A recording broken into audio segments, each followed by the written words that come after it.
نا ایک عمارت کئی سو سال پرانی تھی، لوگ ڈرتے تھے اس میں جاتے ہوئے کہ اس میں کہیں جنات ہیں. تو کسی نے کہا کہ میں کب ہے کچھ نہیں ہے جنات ونات، میں جاتا ہوں.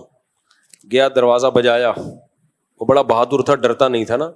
اندر سے ایک صاحب نکلے تو اس گیٹ ناک کرنے والے نے کہا کہ میں نے سنا یہاں جنات رہتے ہیں. تو وہ بندہ کہتا ہے میں تو 500 سال سے ہوں، اب تک تو مجھے کوئی جن یہاں نظر نہیں آیا. یہ بے ہوش ہو کے گر گیا. 500 سال سے لے رہا ہے تو کوئی انسان کا بچہ تو نہیں ہوگا نا. اچھا، یہاں بھی عامل لوگ ایک لمبی پھینکتے ہیں، کیونکہ مشہور یہ ہے کہ جنات کی عمریں بہت لمبی ہوتی ہیں. تو عامل لوگ یہ اکثر و بیشتر کہ فلاں صحابی جن سے ہماری ملاقات ہوئی ہے، یہ دجال ہیں ایک نمبر کے کذاب. کہتے ہیں ہماری ملاقات ہوئی ہے صحابی جن سے، تو جھوٹ بول رہے ہوتے ہیں. اور پھر دلیل یہ دیتے ہیں کہ دیکھو ہم نے اس صحابی نے ہمیں یہ بتایا تو ہماری یہ خبر سچی نکلی. تو صحابی تو غیب کا علم نہیں بتاتے کبھی کسی کو.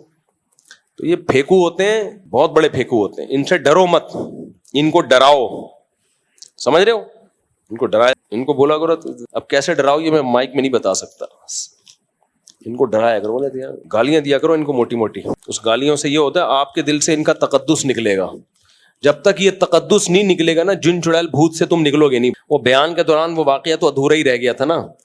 میں جب یہ کہہ رہا تھا نا یہ مذہبی لوگ کے بارے میں ہے کہ ان میں برداشت نہیں ہے، لوگوں میں ہم نے مشہور کی. تو وہ جو میرے خلاف فتوے دیتا ہے نا عورتوں کا بنیان سونگھنے والا، تو میں نے کچھ لڑکوں کو بھیجا کہ یار جا کے اس کی ریکارڈنگ کرو.